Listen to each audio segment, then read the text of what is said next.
Vlad Rigenco is a talented Canadian entrepreneur. He has worked with other business professionals in the Greater Toronto area for over 8 years. In addition, Vlad is also passionate about marketing and technology. Both an entrepreneur and the founder of Dude, Vlad Rigenco's primary concern is the overall satisfaction of each and every one of his clients. He is committed to taking the time to educate and foster relationships with other business professionals. Furthermore, Vlad wants to see a more connected world, and he believes live streaming is a perfect tool for authentic communication in today's day and age. A live streaming platform is the best way for content creators to engage, connect, and foster relationships in real time. Hi, everyone. On this week's episode of Industry Elites, Vicki and I are excited to welcome Canadian entrepreneur Vlad Rigenco to our podcast. Thanks for coming on today with us, Vlad. All right. Thank you for inviting me.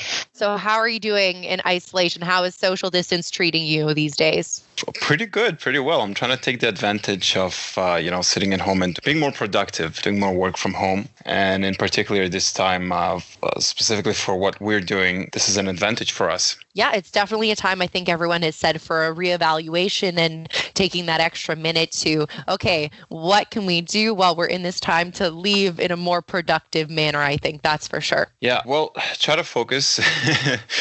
Just try to focus on, being more organized. Definitely. It's not something that we've all been ready to do, just to sit at home and not, you can't really get out. And even if you can, you have to, keep some kind of a distance, etc. But definitely manage your time properly. That's the number one thing.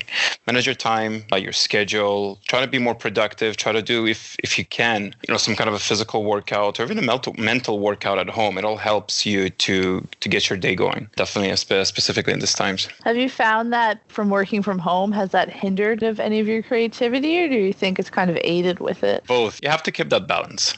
Before all this COVID-19, everybody was, going to work and everybody misses home, and then suddenly everybody's home and now they miss going out. So you have to have to adjust to the environment. It definitely helped me to have those 1 to 3 hours a day to be very productive, to completely focus on work and then, take a break, just wander around, clear your head. No, for sure. I think we're all in that space now of clearing our head to really, really better ourselves. So I think what a lot of us just want to know about you is just from your journey of being an entrepreneur, you obviously started somewhere. So when you were younger, did you see yourself being the entrepreneur that you are today? I think I've always been an entrepreneur, and it started from high school.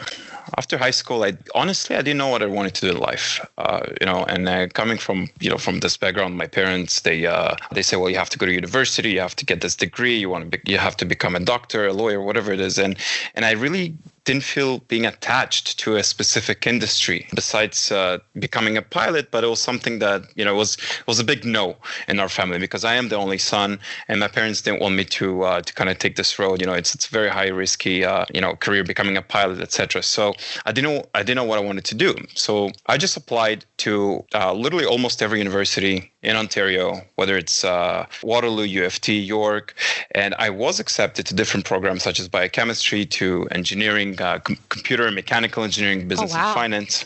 Yeah, but I didn't feel interested in any of these programs. I started as going to college first, to Seneca College for nursing, registered nursing. I thought, okay, I'll take the medical field kind of path, like my mom did, and maybe I'll become one day, I don't know, a doctor or something like that. But it just wasn't for me. It's very interesting. It's exciting. It's actually knowing all the, how the systems in the body works, and it's not something that I was attracted to. So I decided to, okay, I will do business.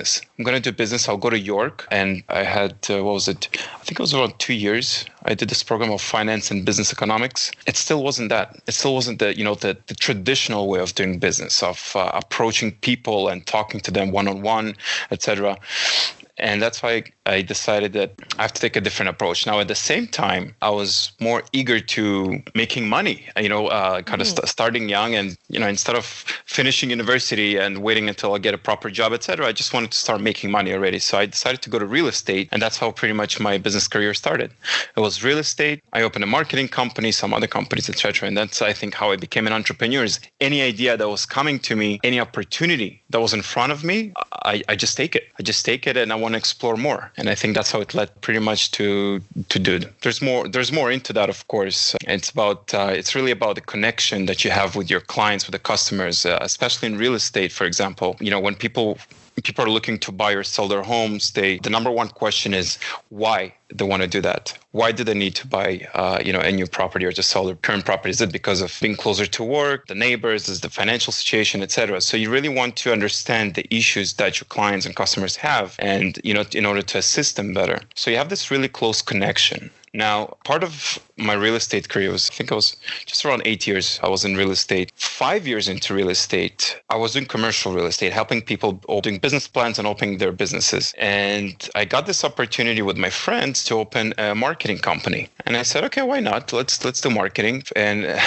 as a fact, in the beginning, I actually helped some of my real estate clients not only to find the location for their business, but also to market it, to create awareness, to bring in traffic, create leads, etc. And then this just idea popped up. There was this one question: how do I connect? How do I have a closer connection between the consumers and their companies, or etc. And that's how Dude was born. Is creating that connection through a live video.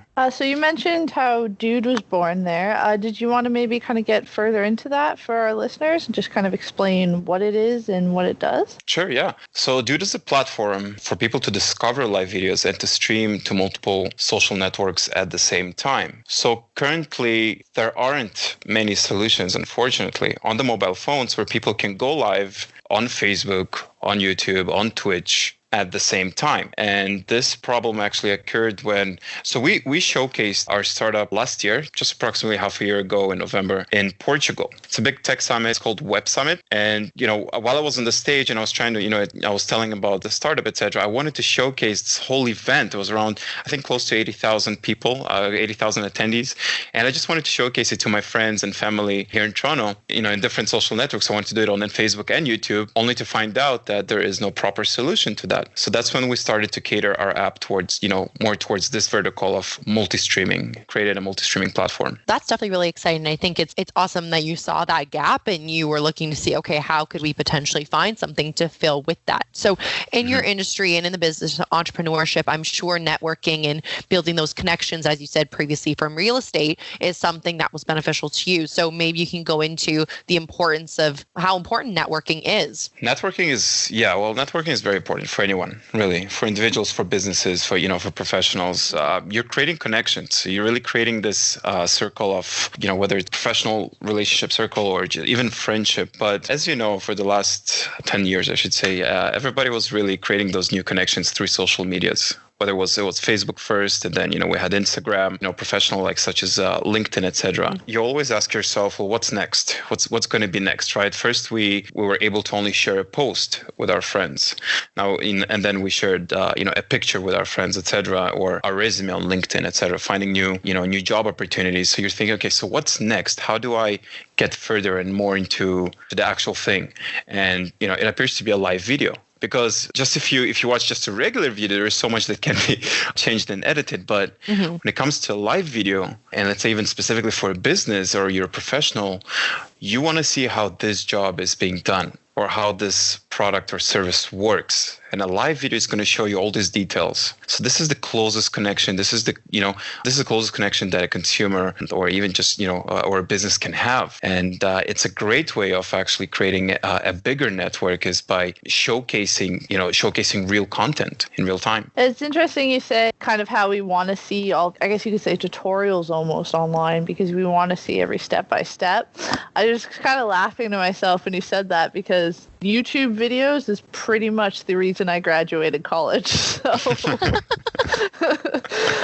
I majored in graphic design, so that was perfect for that. Exactly, like step by step, this is how you do it, and they explain why you do it, versus the teachers in class are just kind of like click here, now click here.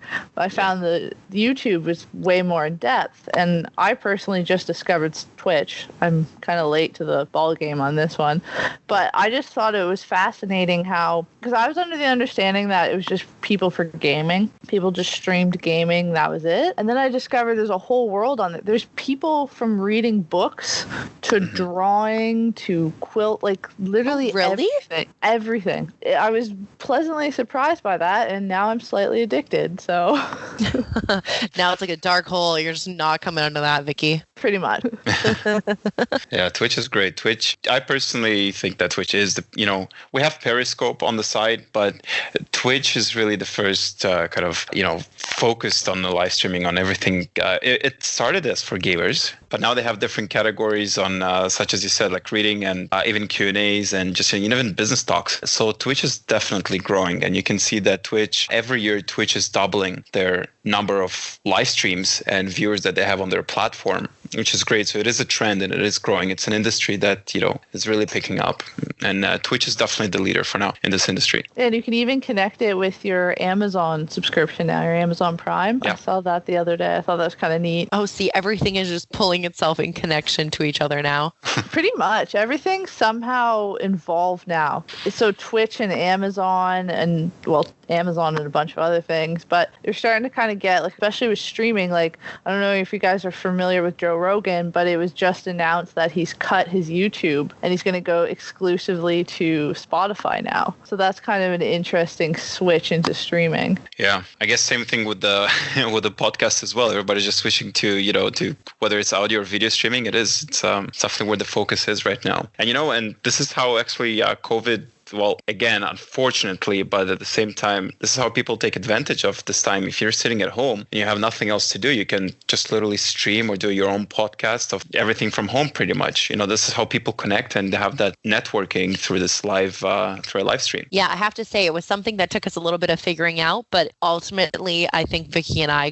conquered the steps into how to get that podcast. But with those tutorials and, like you're saying, those step-by-step ideas that are out there, if those weren't out there, then essentially a lot of these things that are coming easily to people maybe wouldn't be so easy. So what would you say to those maybe who had that negative outlook maybe on social media and social platforms prior to COVID, that now potentially they're getting to do the things they can and video chat with relatives, etc., because of social media and because of these different platforms? I think it's just a matter of time. It's just a matter of time for people to honestly to catch up, to understand that it was digital. It was a digital world already 10 years ago. It's becoming more and more digital right now, right? And specifically for the older generation, for them, this whole time. So my mom asked me, she's like, Vlad, she's like, what is Zoom?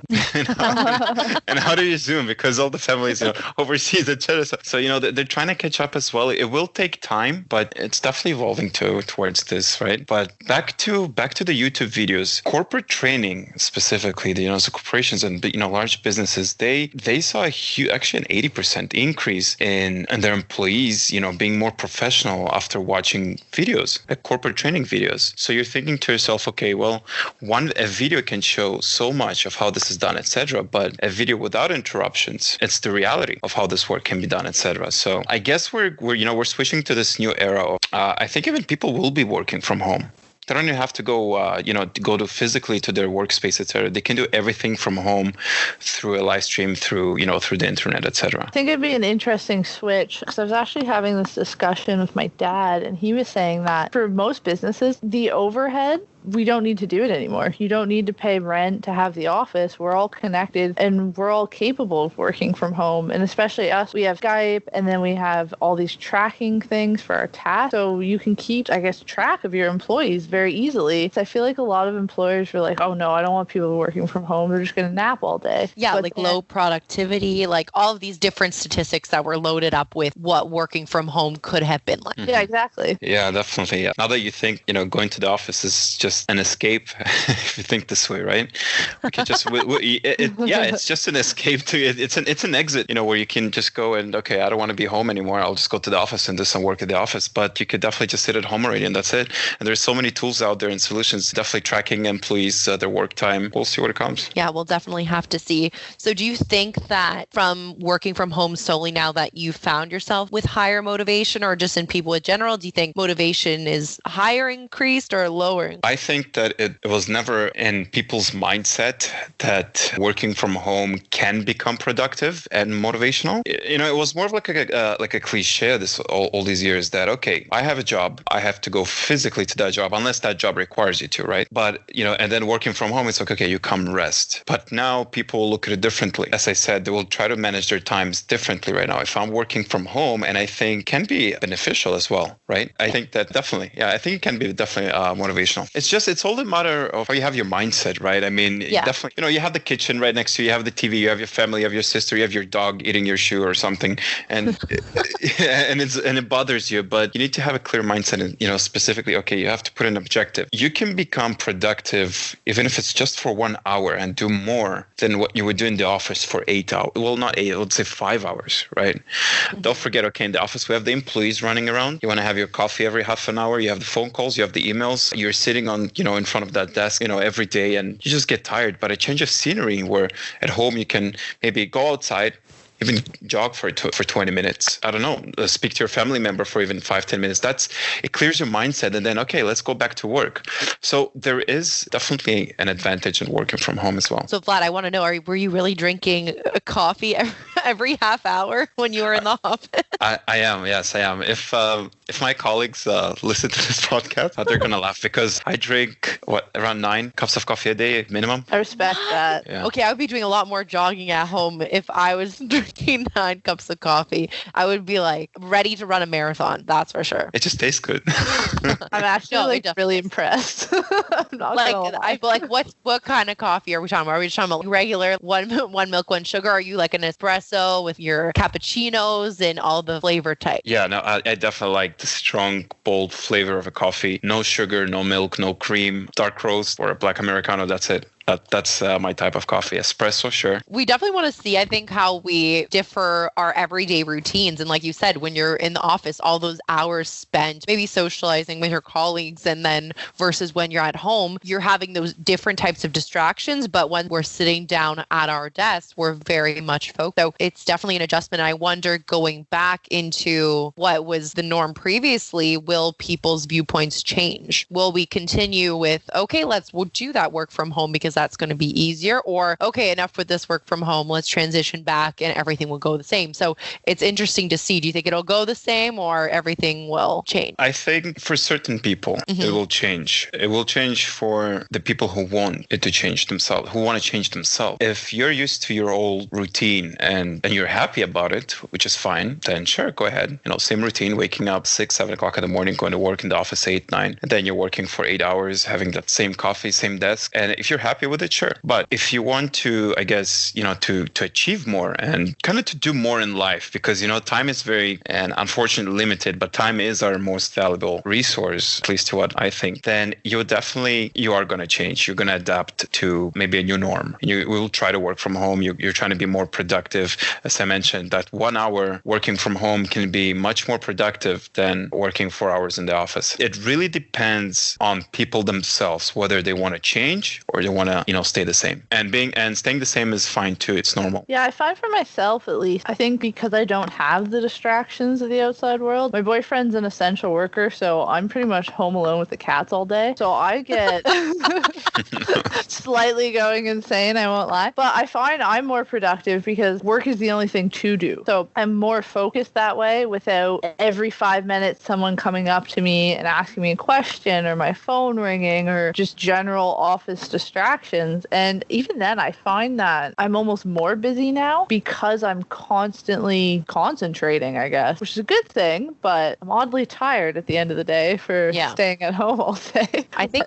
balance something that's a little off too, right? Because it's like, what else are you going to do sometimes at night? You're like, oh, might as well just continue doing some work. And then you're like, okay, well, I just shut off my computer and let's go to sleep and restart our day again with doing our work. Yeah, that's also been kind of an issue. Yeah. But here's the beauty. The beauty about it is that, okay, so the next morning you wake up and you say, wow, okay, yesterday, I was working this whole day, but I was able to complete more tasks than just having that old routine, right? Yeah, that's true. This is true. It does feel accomplished. Feels like, okay, great. I did what I needed to do. So we can take that second to breathe. So that's definitely an asset. Would you say, because we were talking about a little bit about marketing and about product and the ways that you can promote that via social platforms, how much more important do you feel that is, seeing as the situation that we're in with coronavirus? Right. Well, I think it really has changed. The marketing strategy has changed more. And, actually we see probably more ads than ever just because they're targeting, they know people are sitting at home and they're, most likely they are sitting more in social medias. I don't see any change in marketing. It is a good advantage to take, I guess,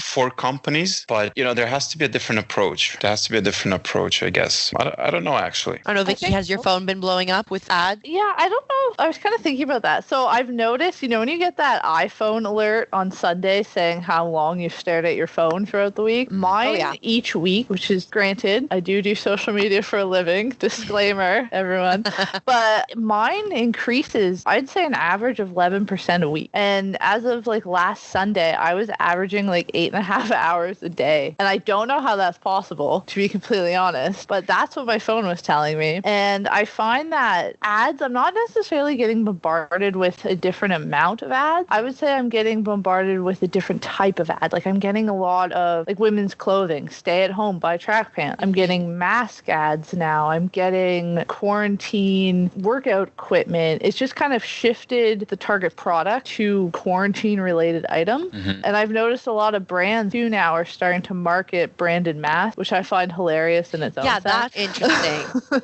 Again, I don't know how much it affects people though. You see it, you just skip it, right? Just skip an ad. Oh, I always unless I think that's what most people do, really. Unless the person really is looking for that specific type of a product and service. Before, when we had, in the beginning, we had all these ads on Facebook and Instagram. It was cool. It was okay, let's explore more. But right now, people, I think it's quite the opposite. I think people are more fed up with all these ads. There's just too many of them. You barely see the post of your friend. You see more ads than the post, right? That's marketing. That's true. You want to change the strategy here. Marketing.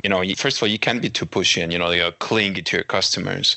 You want to know your customers better. You want to know exactly, I don't know if I should even say that, but exactly the time when your customer is tired and then he's just oh, okay, let's just click that ad. So you know when to target. So specific times, the specific ad, bring that maybe emotion. So you want to convert all these viewers for them to take action, to buy your product and service. And that's difficult. It's becoming even more difficult for marketing companies. What would you say would be the main things that you're looking for when targeting a specific audience, or when you're saying what you're wanting to search for, what they're going to be more geared towards? What are you looking for? I think we're looking for more on their lifestyle and behavior. So to get to know as much about the customer, pretty much how's he living, really? What's his routine even? So that, okay, that this time he's going on the social media platform. What is he doing? If you really want to cater your product towards that customer, you want it to convert. You want him to buy your product or sign up to your service. You want to know your customer as much as you can. So as I said, it's more on the behavior side. It's understanding really the customer. So Vicki, every time you're tired, that's when you're, I guess, checking your phone and all those ads are popping up. It is, yeah. I was thinking about that. I was I feel like that was a personal attack because I seem to have the spontaneous purchases late at night where I'm you know what? I will buy that today. Do it. Fine. Exactly.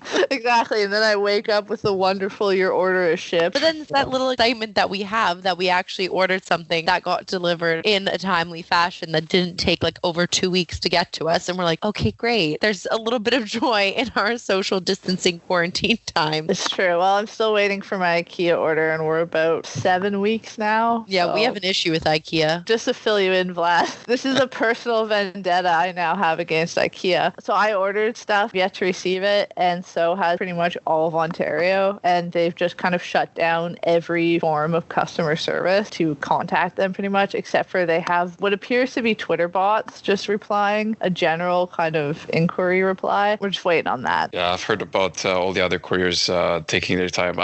Honestly, I'm just doing Amazon Prime and you have it delivered within a couple of days. But this whole industry has been affected very much as well because of, all the borders are being closed and definitely shortage of employees in this industry. So it has affected pretty much everyone, really. Yeah, I did some digging with my IKEA saga, but turns out their main distribution center is in Montreal, which was one of the hardest provinces hit. So, okay, that makes sense. You guys get a pass. Still angry, but you guys get a pass. Yeah, you have that tracking code of the merchandise, right? No, No, I'm not even there yet. I just have a thank you for your confirmation. Yeah, 7 weeks ago.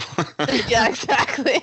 See, that's the thing that's still mind-boggling to me is we have all these resources. There's lots of other ways that you're able to connect with your customers, with your clientele. So the fact when some industries or some businesses aren't utilizing these maybe to the fullest, that seems like a bit concerning due to the times that we're in, that people like Vicki are still having these types of issues with no aspect of communication on their side. So do you see that as like a gap there, Vlad? Definitely there is a gap, yeah. Although we have so many resources, et cetera, right? But still, the businesses don't use all these opportunities for some reason. There's so much more. The question is why? That's really the question. If there's so many resources out there, again, I think it's more in that it's a transition that's happening really right now in the whole world for people and for businesses to, we're still kind of doing all this traditional way of things, right? Whether it's communication and, networking and et cetera with our employees and providing and delivering services, we're still using the old fashioned way. I'm not saying unfortunately, but it's more of a standard, and it takes time to adapt to this new digital stuff. So it definitely seems that being given enough time, though, that's the aspect there. With technology, things happen so quickly. With traditional method, things were a little bit longer. So that adjustment period was understandable. But now it just feels like with something, and it's not even like smaller businesses, a business like IKEA that's highly established, makes probably billions and millions of dollars a year, that they aren't able to get things working up in almost over a 2-month period. So where does that essentially leave them? Do you think customers would, Vicki and I were talking about this before, like would customers have more of an issue with that business moving forward, do you think? I think it's about assurance. The reason businesses such as IKEA, et cetera, are still, using their old, not the old, but, the standards is for assurance purposes. That's, I don't know, my personal opinion. They know that if they do XYZ, then, the customers eventually will be satisfied on the, on the long term. But having all these current new solutions in the market, I think they're still skeptical with using new methods, right? There's no assurance that if you're going to use this type of service that has never been used or something new that is going to have the same outcome on the end of the customer, right? Well, in regards to people, it just depends. Companies have people's trust. They have people's loyalty.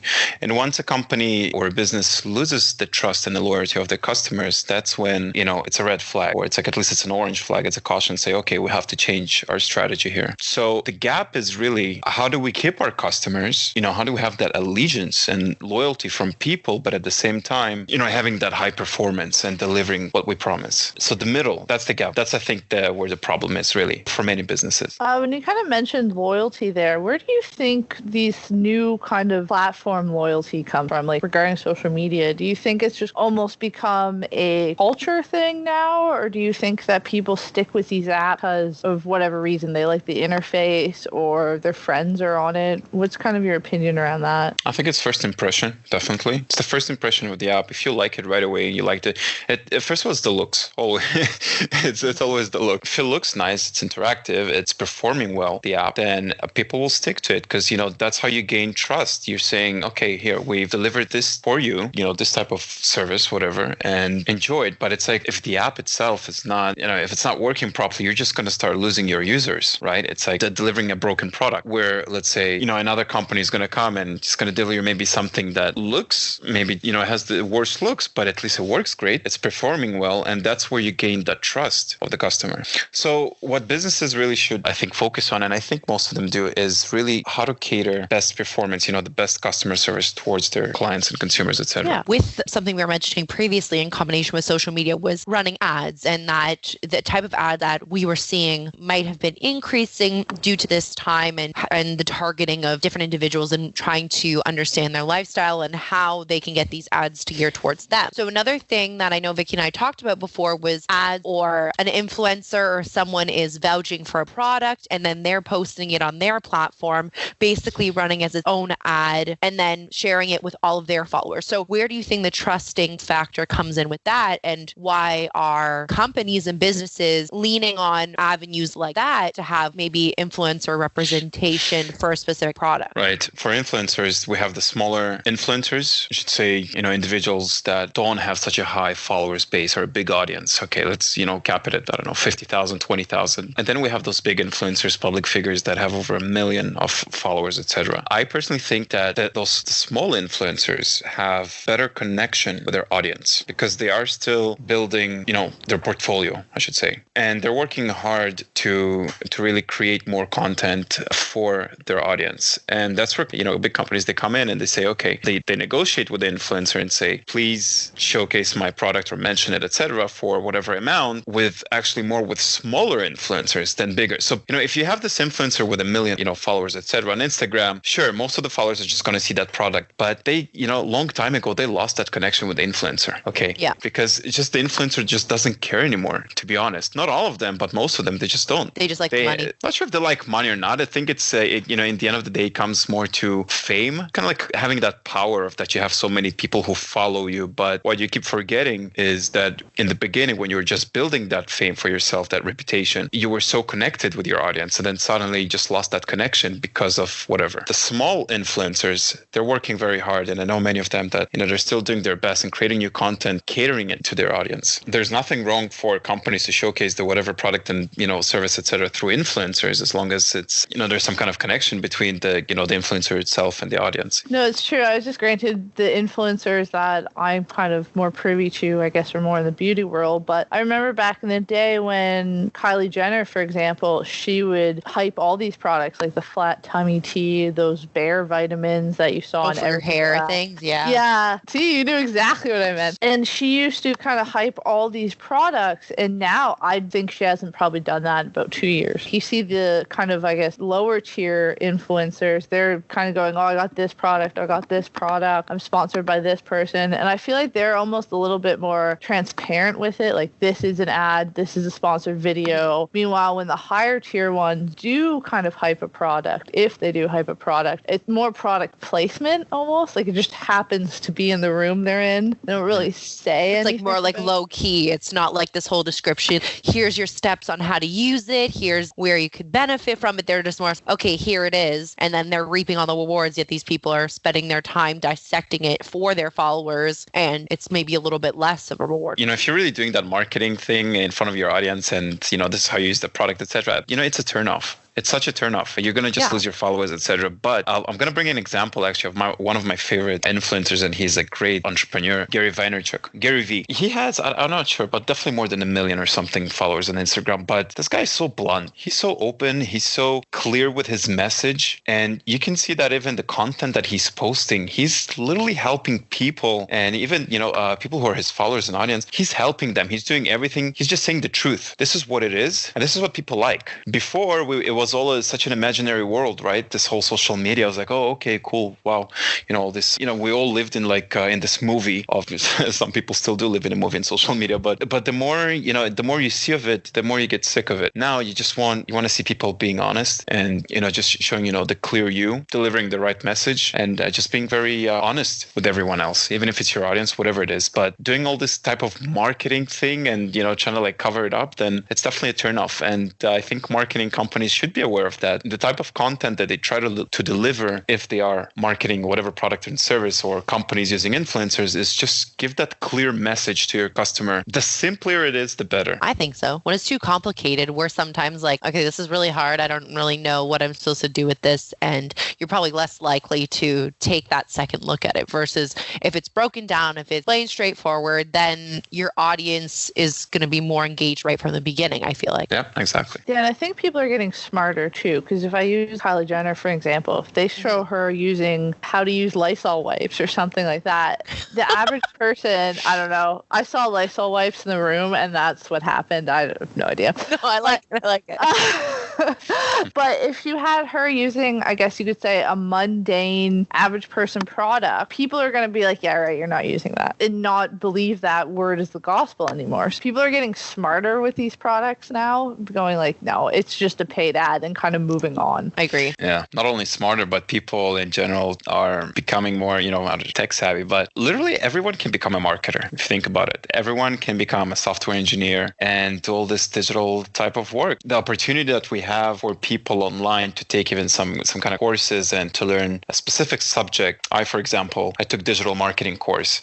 It's a nano degree course that I took, specifically digital marketing. How do I create a social media campaign, whether it's brand awareness, etc. So it's very specific. Instead of taking, let's say, a 2-year or 4-year course, college, university, just marketing in general, but there's not much practice. I'm not saying that the wrong way of doing, but businesses right now, and this is the change that we're seeing, is that they want individuals, or they want them to be specific on that subject, right? On that work. And I think this is where it's changing right now. So, I mean, look at Elon Musk's, for example, SpaceX. He has employees, definitely. They finished the Harvard and university, etc. But most of his first partners, actually, when he was just building SpaceX, they were just people who had just the brain to, the life experience on how to create those solutions to problems. Because what they did is they were just focused on one subject at a time, something specific. And that's where you get your expertise than just doing something more general and something broad. And this is where more companies right now, bigger companies, are looking for. What they are looking for, in their new candidates when, they do all the screening processing, etc., is they want to know specifically what can you do in order to aid me and to increase my company's performance, instead of saying on your resume that, oh, I know this and that, I have like 10 degrees, this and that. So, well, what are you good at? It's like knowing 10 languages, but you can't speak one language properly, right? So you want to please speak one language properly, and then. So going back, I guess, to what employers might be looking for in businesses to increase their overall revenue, overall platform, overall brand, going back to your days when you were in university and transitioning where you're like, okay, I don't really think this is for me. I'm not getting what I fully want out of it. I'm transferring to complete my real estate license. So what would you say to students who might be in a similar position as you were then, trying to make that decision if they continue with those 4 years, or if they want to be an entrepreneur or want to move on to something that doesn't require that schooling? What would you tell them? One thing, finish university, definitely. It does give you the foundation and that base that you need in life. It's like a check mark, right? I mean, say life is a ladder, and you're going up the stairs, and you did high school, you go into university, then you want to probably, have a stable job, create family, then children, et cetera, et cetera. So you put all these check marks in life. And then if you do not finish university or college or have some sort of degree, then it's like you're missing that check mark. And, believe it or not, it will haunt you. Sometimes it does. Constantly think about it. I do miss the days where I was sitting in the library at Scott's Library in New York University and, studying. I loved it. I really did. Oh, I don't miss that. No. York is great. It's just for people who want to be more independent. It's the question of how high of a risk they want to take. It's not easy to you did all this progress in, getting all your grades high and being accepted to university, making your parents proud, etc. And then suddenly just saying, well, I'm going to drop out and I'm going to try to create something of my own. Number one, people are not going to understand you. They will not understand you. Why'd you do that? Because you had university, you had maybe another year to go, another few semesters, and that's it. Then, can't say guaranteed job, but at least you have, more of a guaranteed kind of future with whatever you finished. But here you're really changing your whole lifestyle. Being an entrepreneur it's just different. You have to really be, if you're putting that focus and an objective, then you have to go for it. You can't go down the rails and take a different path. If you set an objective, you have to finish it. And if you don't, it doesn't mean that if you fall back or you fail a couple of times, then okay, that's it. I'm stopping. No, you can pivot, can change maybe the style, the type of business you're doing, but still set an objective, go for it. If you decided to become an entrepreneur, then just go for it. Just don't stop. Sorry, back to your question. I guess it does have its advantage and disadvantages. People have to those students in New York depends what they want, right? That's what they want in life. That sounds risky. That's a kind of a gamble at that point, because you're like, can I make it? Yeah, I think I can do it. But then that security blanket, you're maybe essentially just moving that away temporarily until you're finding out if this newfound business plan, newfound model is going to work. So I see that potentially being a little bit of added stress on your life at that point. It is a lot of stress, but you'll never know if you don't try it. So, but you can wait until you finish university and then become an entrepreneur. There you go. Promoting education. A bit less stress, yeah. All the moms everywhere are happy from that statement. I still get from my mom that every day. It's been 10 years. It's just that push of like what society is telling us, that essentially we need that education. And from employers and from businesses and job opportunities, they're showing that they're putting that stamp that they require you to have that education. So it's hard when majority of the windows that are out there and paths that you can take are showing, okay, if you would like to get into this, if you'd like to become this, you're going to require this. So if you don't have it, you're essentially looking at it from right away. It's like, okay, are you closing those doors to yourself prior to even getting out in the work? Yeah, exactly. But again, having that foundation is very important, I personally believe. It's still, even if it's on your resume or anything, but you finished the college, university, even for just an employee, it's still, it's a big check mark. It's a big plus sign. So then after transitioning from university at York and going into real estate, how did you then find yourself transitioning from real estate to entrepreneurship or to your app, essentially, I guess? Was it just that marketing aspect of things? I think it just came with time. Even when I was in real estate, I had this goal of, okay, I want to make more money, right? So I can do more in life, so I can travel more, so I can achieve more and kind of become more successful. And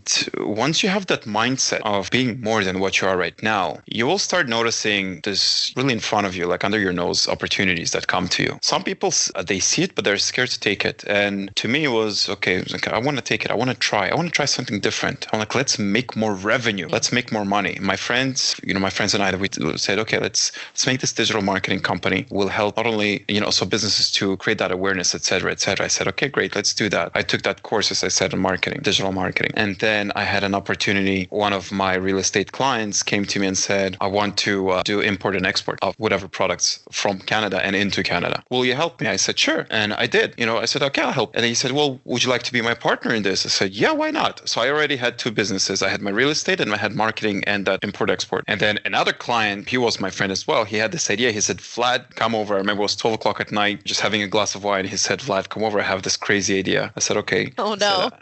Yeah. And I said, okay, well, no, but you see, I like listening to new ideas because I personally believe that anything can be created. We can really do anything. There's nothing that can really stop us, right? And I say, okay, so give it to me. And he says, let's create this directory of dentists, etc. here in Ontario, of all the dentists and orthodontists, etc., of Ontario. I said, okay. And I'm not sure if people are familiar with Open Care.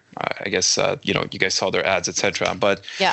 So Open Care was pretty much the only competitor we had. So we did create this big directory of all the dentists in Toronto, anywhere pretty much in Ontario. And I go to my partner, I tell him, how about we do this worldwide? We'll have the biggest dentist directory in the world. And we do until now. It's called greatdentalclinics.com. Yeah. It's a website with close to 1 million pages in it. There's over 400 and I believe 60,000 dentists just in North America alone and Europe. And you see all these opportunities are just coming. And just recently, I had also another opportunity. It was given to bring all these masks and the hazmat suits, etc., here specifically for the COVID-19 situation. Oh, that's awesome. But for now, I'm just focused on Dude. But I'm just saying that all these opportunities, speak to people, you network. You never know how it's going to end up, but you have to be always open for it. There's, what is there to risk? Just your time. That's all you're risking, really. When you were saying that, quote that I read recently just popped up in my head, and it was, fear tricks us into living a boring life. And I think that's so evident just in our conversation here, because it's showing that if you were to just take that leap, even a few times when you felt that potentially the opportunity arose, you could be better off for it. Yeah, you just really have to be open for everything, for ideas, for people. Even the people you don't like, you have to be open for them. Seriously. Yeah. Oh, Vicki. Lucky. Because you will never know how this person who, might be your enemy, whatever, how he's going to connect you somehow with somebody else. And you're going to end up being on a complete different side of the boat, on the better side. Yeah, there's really nothing to lose unless you're putting, your asset or something towards it, right? Your house or apartment. So that's something that you want to think about. But otherwise, you're really just the only thing you're losing, but you're not really losing. You're investing your time into something else. So you're exploring just, different roads. I mean, for me, it's just interesting. People might think, okay, well, I just want to do this and that. Again, there's different people. It depends what they want to do in life. If they like exploring, they want to have new opportunities, then sure, try. Why not? No, it's really right in front of you. For my final question, is there, I guess, any tips, advice, any kind of sign-off point that you'd want to give our listener? I'm not at the stage of giving anyone an advice, but something that I personally believe, and somebody wants to listen to that, is just focus on managing your time properly. That is the most important thing. Manage it either with your family, with the work you're doing. Having proper time management is what either makes you more productive or less, and whether you can achieve more or less in life, definitely. Yeah, I think that's a great note to leave us off on. So Vlad, thank you so much for joining us on the podcast, and and we're excited that you were able to share your advice with us. Likewise. Thank you. Thank you for having me.